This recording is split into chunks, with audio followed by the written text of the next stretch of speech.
Hello friends, welcome to my channel success fiber classes. आप सब कैसे हैं? आई होप सो आप सभी अच्छे होंगे। तो आज की वीडियो काफ़ी इम्पोर्टेंट है। आज की वीडियो जो मैं लेकर आई हूँ, ठीक है, आपको इसमें छोटी सी चीज़ समझनी है, ठीक है। बहुत से बच्चे हैं जिनका हर बार एक सवाल होता है कि कैसे हम एस्टेट को क्लियर करें, ठीक है। तो आज की वीडियो में मैं बताऊंगी कि अगर आप एस्टेट टीजीटी 2025 की प्रिपरेशन कर रहे हैं, करने की सोच रहे हैं, तो कैसे आप इसको फर्स्ट अटेम्प्ट में क्लियर कर सकते हैं, ठीक है। अब मैं ये जितनी भी बातें बताऊँगी, ये अपने एक्सपीरियंस के बिहाफ़ पर बताऊँगी, ठीक है। और अगर आप लोग क्लास लेना चाहते हैं, तो मैं आपको क्लास भी प्रोवाइड करूँगी, बिल्कुल क्वालिटी कंटेंट के साथ, कोई पैसा नहीं रहेगा, फ्री में आप मतलब पढ़ सकते हैं, ठीक है। मैंने पहले भी यहाँ पे वीडियोज़ प्रोवाइड कराई हैं एस्टेट के लिए, ठीक है। अब मैं ये सब बातें यूँ ही नहीं कह रही, ठीक है। मैं एक गवर्नमेंट जॉब सिलेक्टेड हूँ। मैं गवर्नमेंट जॉब करती हूँ, ठीक है। मैंने एस्टेट का एग्ज़ाम 3 से 4 बार क्वालीफ़ाई किया है, ठीक है। और मैंने जो रीट के 2 हुए थे 2021 और 2022 में, वो मेरा क्वालीफ़ाई है। मेंस मेरा क्वालीफ़ाई है, ठीक है। रीट का जो मेंस का हुआ था वो मेरा क्वालीफ़ाई है, ठीक है। उसके बाद सीटेट जो है वो मेरा क्वालीफ़ाई है। 2021 में मैंने ये सारे पेपर दिए थे, ठीक है। और मेरे क्वालीफ़ाई होते चले गए। अब सबसे मज़ेदार बात क्या है कि ना मैंने किसी का बैच लिया, है ना? ना मैंने कोई ऑफ़लाइन कोचिंग ली, मैंने सिर्फ़ मेरी स्टडी के बेस पे, मेरी सेल्फ़ स्टडी के बेस पर अच्छे मार्क्स के साथ ये सारे पेपर मैंने क्वालीफ़ाई किए, ठीक है? अब कैसे आप भी क्वालीफ़ाई कर सकते हो मेरी तरह खुद की सेल्फ़ स्टडी के बेस पर, वो मैं आपको बताऊँगी। अब यहाँ पर मैं कोई हवा में बात नहीं कर रही, ठीक है? आप देख सकते हो कुछ एक मैंने यहाँ पे मार्कशीट आपको दिखा रखी है। जो भी मेरे पुराने सब्सक्राइबर हैं उनको पता है, मेरे चैनल पर इंट्रो वीडियो है, उसके अंदर मैंने सारी मार्कशीट दिखा रखी है। बीच में जब मैंने क्लास प्रोवाइड कराई थी तो उसमें भी जो ओल्ड वीडियो उसमें भी मैंने मार्कशीट दिखा रखी है, ठीक है? तो आप देख सकते हो, देखो ये है मेरा एस्टेट लेवल 2 का, ठीक है। इसमें देखो ये क्वालीफ़ाई है। फिर आएगा ये सीटेट, ये भी मेरा क्वालीफ़ाई है।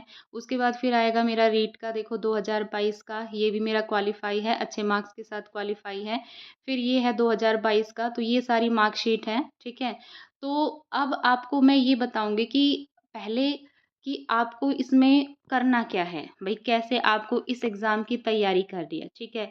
हर एक स्टेप, हर एक वीडियो के थ्रू मैं आपको एक-एक स्टेप बताते जाऊँगी कि कैसे आपको इसमें अप्रोच बनानी है कि आप भी फर्स्ट अटेम्प्ट में क्लियर कर सकें, है ना?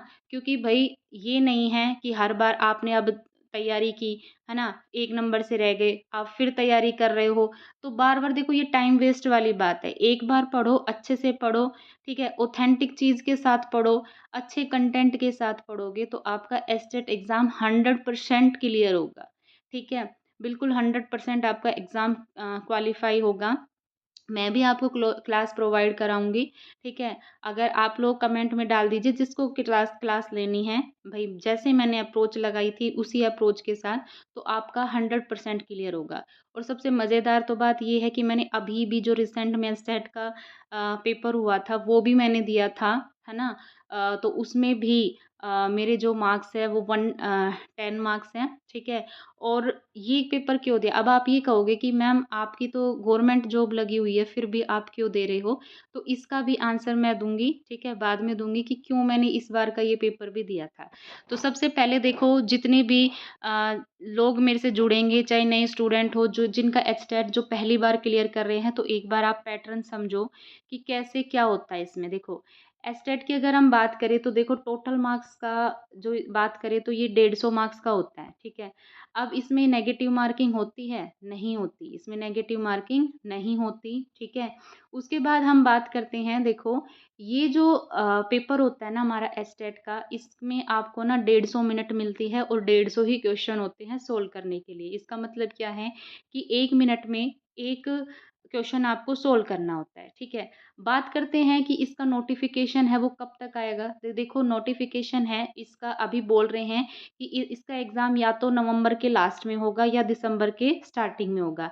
पिछली बार इसका एग्ज़ाम आपको पता है 3 से 4 दिसंबर को हुआ था, है ना?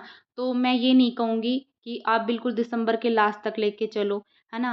तो नवंबर के लास्ट और दिसंबर की स्टार्टिंग में इसका एग्ज़ाम समझो कि इसका एग्ज़ाम होगा। यानी 15 दिन ये आपको पढ़ने का टाइम देता है, तो अक्टूबर के लास्ट में आपको इसके अक्टूबर के लास्ट या नवंबर की स्टार्टिंग में आपको इसका नोटिफ़िकेशन देखने को मिल जाएगा, ठीक है? जो भी बच्चा भरना चाहता है वो इसको ऑफ़ कोर्स भर देना, ठीक है?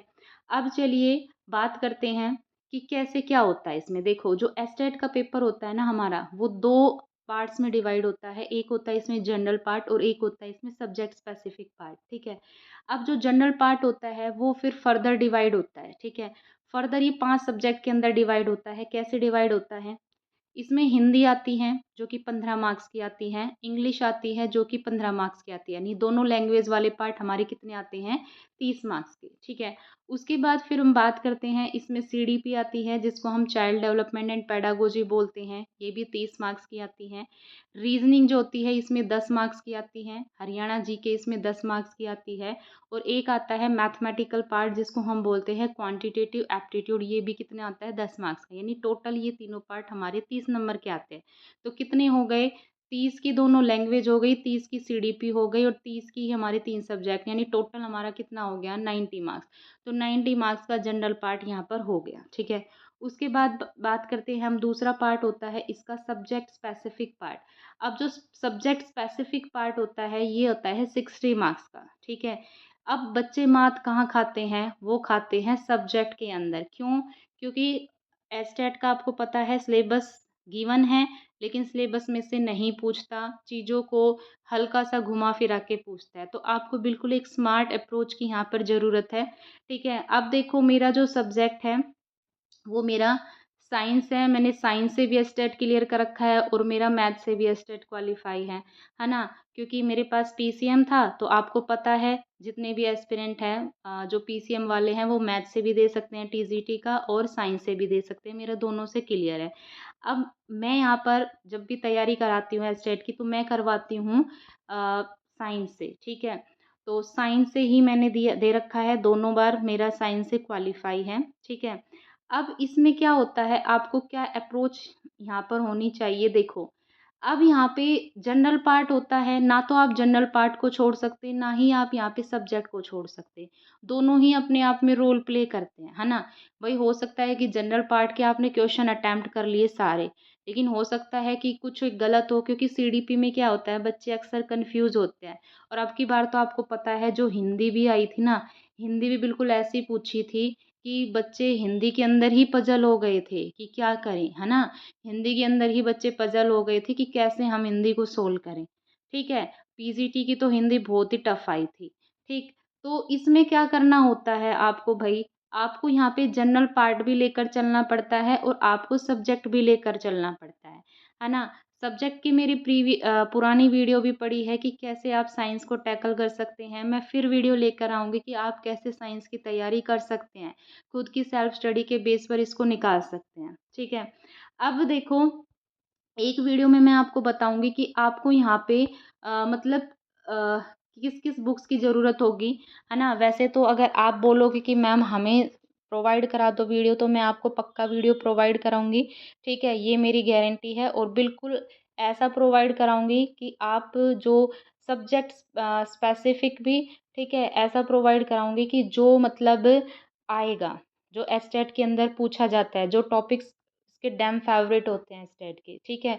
तो नेक्स्ट वीडियो में मैं आपको बताऊँगी कि आप जनरल पार्ट को कैसे मतलब आप टैकल करें, जनरल पार्ट को कैसे तैयारी करें। और देखो, अगर आप सोच रहे हैं कि नोटिफ़िकेशन आएगा और उसके बाद पढ़ने लगेंगे, तो देखो एचटेट आपका बिल्कुल भी क्लियर नहीं होगा, ठीक है? एचटेट को आपको कम से कम यहाँ पे 2 मंथ तो देने ही देने पड़ते हैं, है ना? मैंने अपना एचटेट का जब मैथ का दिया था, तो मेरा एचटेट का जो मैथ का था, वो विदिन 1 मंथ की प्रिपरेशन में मैंने वो क्लियर किया था, ठीक है? तो यहाँ पर ये तो हुई बात, ठीक है। अब देखो, वीडियो लंबी होने का तो मतलब कोई सवाल नहीं बनता, है ना? तो मैं दूसरी वीडियो लेकर आऊँगी, उसमें मैं बताऊँगी कि जनरल पार्ट को आप कैसे टैकल करें। क्योंकि आप जनरल पार्ट में ही अगर आप अच्छा स्कोर कर लेंगे, तो भले ही आपके सब्जेक्ट में मतलब चाहे 30 प्लस हो, है ना? चाहे 30 भी बने, तो आपका ईज़िली है वो क्वालीफाई एचटेट हो जाता है, बस एक स्मार्ट अप्रोच की ज़रूरत होती है। अब मैं गवर्नमेंट जॉब में हूँ, फिर भी मैंने एसटेट टीजीटी साइंस का एग्ज़ाम क्यों दिया? देखो, मैं हमेशा एक चीज़ में बिलीव करती हूँ, क्या? कि हम जो भी भई कंटेंट प्रोवाइड करा रहे हैं किसी को, वो कम से कम ऐसा कंटेंट तो हो कि जिससे सामने वाले का पेपर क्लियर हो, क्योंकि उसने हम पे हमारे ऊपर ट्रस्ट किया था, ठीक है? तो इसमें क्या है कि मैंने ये एसटेट का एग्ज़ाम इसलिए दिया था कि मैं देख के देखूँ कि अब की बार साइंस जो सब्जेक्ट है, उसमें जो क्वेश्चंस का लेवल है वो किस तरह का रहेगा? क्या टॉपिक में कोई चेंजमेंट हुआ, है ना? तो ये देखने के लिए कि भई उसी, क्योंकि अगर मेरे को ये पता होगा, तभी तो मैं भई जो कंटेंट बनाऊँगी, जो मैं आपको क्लास दूँगी, तो मैं उन्हीं टॉपिक को तो फिर ऐड करके चलूँगी ना। भई जो भी मान लो कि उन्होंने क्वेश्चन पूछने का टाइप ही बदल दिया, तो मैं उस टाइप से आपको पढ़ाऊँगी, है ना? तो ये रीज़न है मेरा एसटेट का एग्ज़ाम देने का, ठीक है? क्योंकि मैंने रियल खुद एक्सपीरियंस किया, है ना? पेपर बिल्कुल सही था, अच्छा था। अब की बार लेवल थोड़ा-सा उसका फ़िज़िक्स का लेवल थोड़ा-सा ऊपर था, न्यूमेरिकल पार्ट थे, ठीक है? बायोलॉजी भी थोड़ी-सी घुमा-फिरा के पूछी गई थी, केमिस्ट्री बहुत ईज़ी पूछी गई थी। 9th 10th की एनसीईआरटी पूछी गई थी टोटली, जिसने 9th 10th की एनसीईआरटी पढ़ रखी थी, केमिस्ट्री तो वो आराम से कर देता, ठीक है? अगर केमिस्ट्री भी कर देता तो अच्छे मार्क्स तो वो केमिस्ट्री में ले लेता, 5-6 वो बायो में ले लेता और 5-6 वो फिज़िक्स में ले लेता, तो यहीं से ही सब्जेक्ट में अच्छे मार्क्स बन जाते, है ना? तो ये रीज़न है। तो अगर आप लोग को मेरी वीडियो में थोड़ी-सी भी रियलिटी लगी है, तो आप मेरे चैनल को सब्सक्राइब करिए, ठीक है? ज़्यादा से ज़्यादा लोग मेरे से जुड़िए, है ना? मैं आपको अच्छा कंटेंट प्रोवाइड कराऊँगी, बिल्कुल जो मैंने पढ़ा था, वो ही सोर्स मैं आपको प्रोवाइड कराऊँगी, ठीक है? जैसे मैंने जिस अप्रोच से पढ़ा, ठीक है? अगर वीडियो अच्छी लगी है, तो चैनल को लाइक, शेयर और सब्सक्राइब करना मत भूलिए, ठीक है? और दूसरी बात, जो भी एचएसएससी ग्रुप डी के एस्पिरेंट हैं, जिनका डिपार्टमेंट अभी अलॉट नहीं हुआ है, पोर्टल ओपन हुआ था, लेकिन डिपार्टमेंट की लिस्ट नहीं आई है कि उनको कौन-सा डिपार्टमेंट मिला है। तो अभी देखो क्या है कि बीच में ना कुछ 3200 कैंडिडेट ऐसे थे जिनके पास में बार-बार मेल सेंड किया जा रहा है, वो जॉइन नहीं कर रहे हैं, तो उनके पास में मेल भेजा जा रहा है, ठीक है? अब मेल इसलिए भेजा जा रहा है कि कल को भई वो जाके कोर्ट में खड़े हो जाएँ, है ना? तो इसलिए एचएसएससी अपनी तरफ से फेयर काम कर रही है ना? और कुछ बीच में क्या है कि जो खेल कोटा वाले थे, उनके अभी जो डॉक्यूमेंट है वो वेरीफाई हुए हैं, वो पंचकुला पहुँचे हैं, उसके बाद फिर सभी को डिपार्टमेंट यहाँ पर अलॉट है वो हो जाएँगे, ठीक है?